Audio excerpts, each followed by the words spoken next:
Right welcome to big TV digital exclusive. Manchu ఫ్యామిలీలో వివాదాలు కొనసాగుతూనే ఉన్నాయి. ఆస్తి పంపకాల మీద చర్చలు జరుగుతూనే ఉన్నాయి.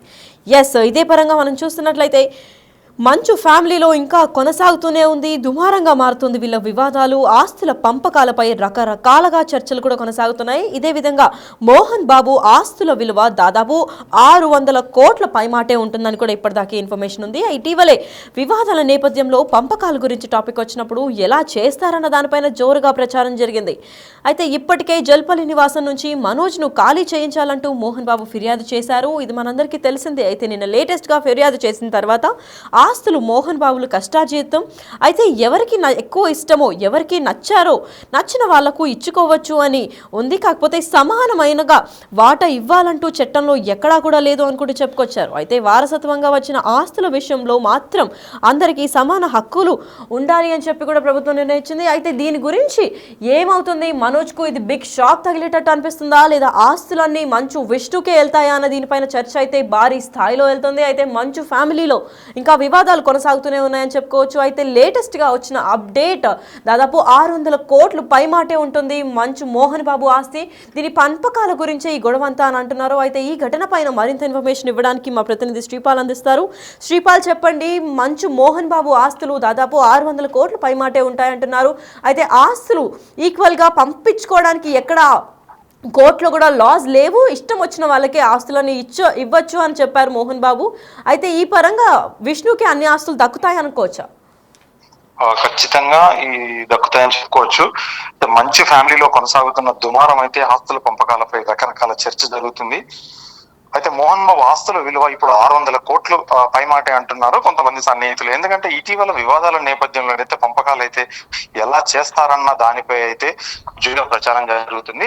నిన్న అతను కంప్లైంట్ చేయడం, కలెక్టర్ కి కంప్లైంట్ చేయడం, అతని ఇల్లు ఖాళీ చేయించమని చెప్పేసి కూడా ప్రభుత్వానికి ఒక విజ్ఞప్తి చేసుకున్నాడు మేజిస్ట్రేట్ కి.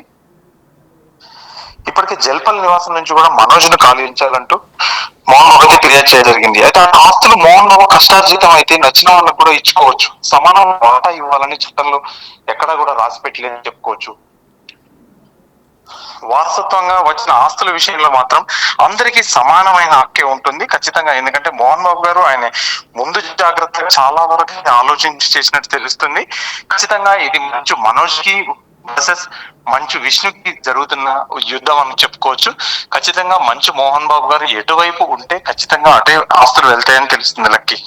రైట్. మరి ఇప్పుడు ఆస్తుల గురించి వివాదాలు వచ్చాయి కాబట్టి మనోజ్కు చిల్లి గవ్వ కూడా వద్దు అంటూ కూడా చెప్పుకొచ్చారు మనోజ్ ఈ వివాదంలో. మరి నిజంగా వద్దు అన్న మాట నిజమయ్యి ఇప్పుడు ఈయనకి ఎటువంటి పంపకాలు కూడా ఆస్తులు ఒక్క రూపాయి కూడా ఇవ్వకుండా గెంటేయడం అయితే జరుగుతోంది. అయితే పూర్తిగా ఇంకా ఈ ఫ్యామిలీకి మనోజ్ డిస్కనెక్షన్గా ఉంటారని చెప్పి అనుకోవచ్చా, లేదంటే కోర్టు ఇచ్చే తీర్పు బట్టి ఏమన్నా ముందుకెళ్తుందా ఈ గొడవ? ఖచ్చితంగా కోర్టు ఇచ్చిన తీర్పుని బట్టే ఉంటుంది. ఖచ్చితంగా కాస్తనైతే తగ్గాడు మంచు మనోజ్ అయితే, కూర్చొని మాట్లాడుకుందాం అని చెప్పేసి కూడా ఒక వార్నింగ్ అయితే హింట్ ఇచ్చాడు. ఖచ్చితంగా ఇప్పుడు న్యాయస్థానం ఆధీనంలో ఉంది కాబట్టి ఖచ్చితంగా అతన్ని ఖాళీ చేయిస్తారనేది ఒక ముఖ్య ఉద్దేశం కూడా అనుకోవచ్చు. ఖచ్చితంగా ఇప్పుడు మంచు మనోజ్ ఎక్కడ ఉంటాడనేది కూడా ఖచ్చితంగా ఒక సమస్యాత్మకమైన నిర్ణయం అని చెప్పుకోవచ్చు. ఖచ్చితంగా మోహన్ బాబు ఇప్పుడు ఏం జరుగుతుంది ఎందుకంటే మోహన్ బాబు నిర్ణయం మీదనే ఖచ్చితంగా ఆధారపడి ఉంటుంది లక్కి. రైట్. మరి ఇప్పుడు మోహన్ బాబు తరపున అంటే మోహన్ బాబు క్లియారిటీ ఇస్తూనే వస్తున్నారు. అయితే మంచు విష్ణు దీనిపైన ఏమైనా స్పందించడం జరిగిందా? ఖచ్చితంగా ఇంతవరకు ఎవరు స్పందించలేదు, సన్నిహితులు కూడా ఎవరు స్పందించలేదు అని చెప్పుకోవచ్చు. మంచు మనోజ్ కూడా ఇంతవరకు అయితే ఏమీ స్పందించలేదు. ఖచ్చితంగా ఏదైతే న్యాయస్థానం ఆధీనంలో ఉంటుంది, రేపు సోమవారం కాబట్టి ఖచ్చితంగా పిటిషన్ అండ్ మెజిస్ట్రేట్ ఒక ఖచ్చితమైన నిర్ణయానికి అయితే ఆదేశాలు అయితే ఖచ్చితంగా జారీ చేస్తారు రేపు. మరి శ్రీపాల్, ఇప్పుడు మంచు మోహన్ బాబు చెప్పిన పరంగా మనం చూసుకున్నట్లయితే నచ్చిన వారికి ఆస్తి ఇవ్వచ్చు అని అన్నారు. అయితే సమానంగా ఇవ్వాలని లేదు అంటే నచ్చిన వాళ్ళు మరొకరు అంటే విష్ణు మాటలో కూడా మనం ఇదివరకే విన్నాము, పెద్ద కొడుకుగా తనకన్నా వినయ్ అనే వ్యక్తిని అంటే బయట వేరే ఫ్యామిలీకి చెందిన వినయ్ అనే వ్యక్తిని తను పెద్ద కొడుకుగా చూస్తారని. మరి వీళ్ళ ఆస్తిలో విష్ణు తర్వాత వినయ్కి ఏమన్నా ఇచ్చే అవకాశాలు ఉన్నాయంటారా? ఖచ్చితంగా అది వినయ్కి ఇస్తారా, లేదంటే మంచు మనోజ్కి ఇస్తారా, విష్ణుకి ఇస్తారా, లేదంటే లక్ష్మికి ఇస్తారా, మంచు లక్ష్మి గారికి అని ఎవరి ఆస్తి ఇస్తానన్న నిర్ణయం అయితే ఖచ్చితంగా ఫైనల్ గా మోహన్ బాబు గారు ఇప్పుడు లైవ్ లో బతికి ఉన్నారు కాబట్టి ఖచ్చితంగా తన నిర్ణయం మీదనే ఆధారపడి ఉంటుంది. ఖచ్చితంగా తన సంపాదన తన కష్టార్జితం కాబట్టి ఖచ్చితంగా తన నిర్ణయం మీదనే ఆధారపడి ఉంటుంది. తను ఎవరికి ఇస్తాడు ఏందనేది కూడా ఖచ్చితంగా మెజిస్ట్రేట్ కూడా ఒక act compulsory senior citizen act కిందనైతే ఖచ్చితంగా నాకు ఈ ఆస్తులు ఇప్పించేలా చూడాలని చెప్పేసి కొడుకుల నుంచి భద్రత కోరుకునే ఏర్పాట్లు చేయాల్సిందిగా ఖచ్చితంగా గవర్నమెంట్ కోరనున్నారు మోహన్ బాబు గారు. మరి వారసత్వంగా వచ్చిన ఆస్తుల విషయంలో మాత్రం అందరికీ సమానమైన హక్కు దక్కాలి అని చెప్పి చట్టం చెప్తుంది. కాబట్టి ఇప్పుడు మంచు మనోజ్ కూడా తిన ఆస్తుల కోసం పోరాటం చేస్తాడనుకోవాలా, లేదంటే సైలెంట్ గా సైడ్ అయిపోతాడని అనుకోవచ్చా? ఖచ్చితంగా పోరాటం చేస్తాడని తెలుసుకోవచ్చు. ఖచ్చితంగా ఏం జరుగుతుంది అనేది రేపు మెజిస్ట్రేట్ ముందు ఏం చెప్తారు, వీళ్ళ వాదనలు ఏంటనేది కూడా ఖచ్చితంగా అసలు ఏంటి నోటీస్ ఏమి ఇచ్చారనేది కూడా ఖచ్చితంగా రేపు తెలియాల్సింది Lucky. Right, thank you so much for the information Sripal.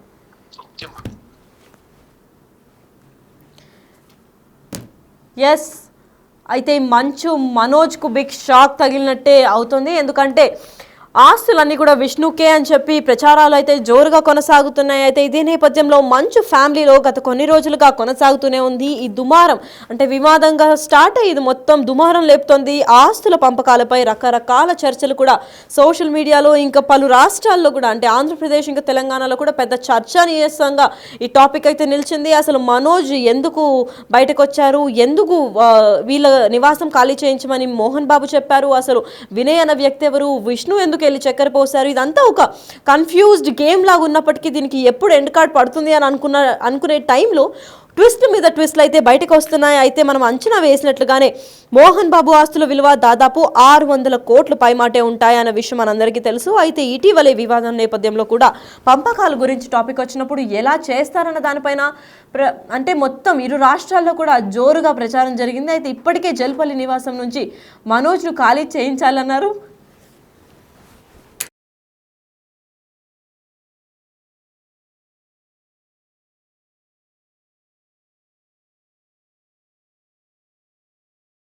Cinema తీస్తున్నారు, దానికి 200 కోట్లు ఖర్చు పెడుతున్నారు.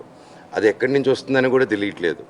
So these are all my questions. And ఇది ఎలాగా అనేది మీరు చెప్తే ఒకరిని నిలబెట్టేదానికి ఇంతమంది స్టూడెంట్స్ని, ఇంతమంది లోకల్ విలేజర్స్ని వాళ్ళ కష్టాన్ని మీద కొడతాం అనుకుంటే మాత్రం ఇది చాలా కరెక్ట్ కాదు. ఇది కూర్చొని మాట్లాడదామని నేను పిలుస్తున్నాను కానీ ఎవరు రావట్లేదు. అండ్ నేను పారిపోవట్లేదు, నాకు సిగ్గు తలంచుకొని పారిపోవట్లేదు, భయపడి నేను పారిపోవట్లేదు. నేను ఎక్కడ పిలిచినా వస్తాను, మీరు టీవీ ఛానల్కి పిలిచినా వస్తాను, ఎక్కడికి పిలిచినా వస్తాను. నేను కూర్చొని ఎవరితోనైనా మాట్లాడతాను. నేను ఏ తప్పు చేయలేదు. ఇది ఆస్తి గొడవలు కాదు.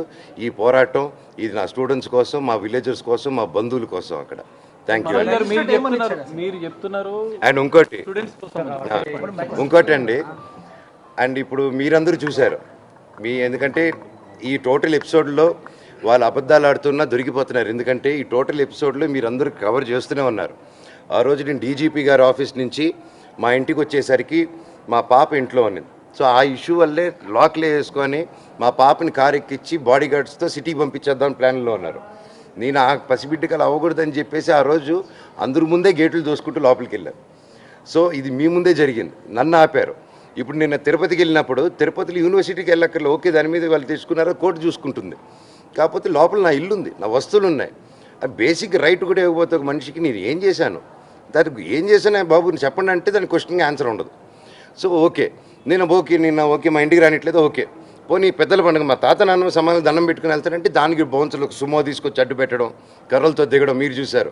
అండ్ వాళ్ళు ఇప్పుడు అక్కడ ఇంకో ఎఫ్ఐఆర్ కట్టారు.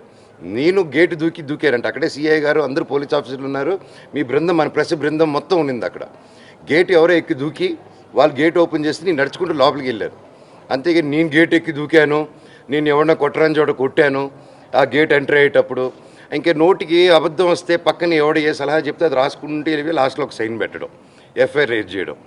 ఢిల్లీ సుప్రీంకోర్టు నుంచి కేసులు పెట్టారు, ఢిల్లీ హైకోర్టు నుంచి కేసులు పెట్టారు, హైదరాబాద్ హైకోర్టులో అన్ని కోర్టులు, తిరుపతిలో ఎన్ని కోర్టులు ఉంటే అన్ని కోర్టులు, ఎన్ని చోట్ల నుంచి పెట్టాలో అన్ని చోట్ల నుంచి పెట్టేశారు. చంద్రమండలం కూడా వెళ్ళి పెట్టుకోమనండి, నేను మాత్రం న్యాయం కోసం పోరాడతాను, ఎవరిని వదిలేదే లేదు, సమస్య లేదు, కూర్చొని మాట్లాడేంత వరకు. ఇప్పుడు మోహన్ బాబు గారు ఏంటంటే సీనియర్ సిటిజన్ యాక్ట్ ప్రకారంగా నా ఆస్తుల్లోకి మీరు అందరూ ఎంటర్ అయ్యారు, ఖాళీ చేయించండి, వేకెట్ చేయించండి ఫిర్యాదు చేశారు. సో మెజిస్ట్రేట్ మీరు ఏం చెప్పారు? మెజిస్ట్రేట్ మీతో ఏం మాట్లాడింది సార్? అదే మెజిస్ట్రేట్ గారికి ఇదే చెప్పాను ఎగ్జాక్ట్లీ. ఇప్పుడు మీకు ఏదైతే చెప్పానో ఇదే నిజం చెప్పాను. అంటే ఇంట్లోకి నేను రానిట్లేదని, ఇంట్లో నేను చేయట్లేదని,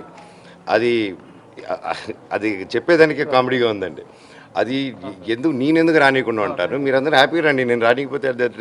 సో ఇదంతా ఫాల్స్ అలిగేషన్స్. స్టూడెంట్స్ కోసం నిలబడినందుకు ఇది చేసేది. థ్యాంక్ యూ అండి. సార్ ఒకటి ఫైనల్గా సీనియర్ సిటిజన్గా డిస్ట్రిక్ట్ మెజిస్ట్రేట్ని ఆశ్రయించారు, దీనిపైన మీరేం చెప్తారు? ఇట్స్ ఫాల్స్ అలిగేషన్ అండి. అండ్ దాని ప్రకారం ఇట్స్ ఎ కొలాబరేటివ్ కాంట్రిబ్యూషన్. నేను 10-12 సినిమాలు చేశాను ప్రొడక్షన్లో, లక్ష్మీ ప్రసన్న పిక్చర్స్కి, 24 ఫ్రేమ్ ఫ్యాక్టరీకి. బట్ నేను ఏదైనా రూపాయి తీసుకున్నాను వాళ్ళ దగ్గర. అండ్ ఈవెన్ క్యాంపస్ కానీ ఏది కానీ బిల్డ్ చేసేదానికి that's everybody's contribution is they. It's not ఇది అక్క కాంట్రిబ్యూషన్ ఉంది, అన్న కాంట్రిబ్యూషన్ ఉంది, నా కాంట్రిబ్యూషన్ ఉంది, మా బంధువుల కాంట్రిబ్యూషన్ కూడా ఉంది ఈ సంస్థ బిల్డ్ అయ్యేదానికి.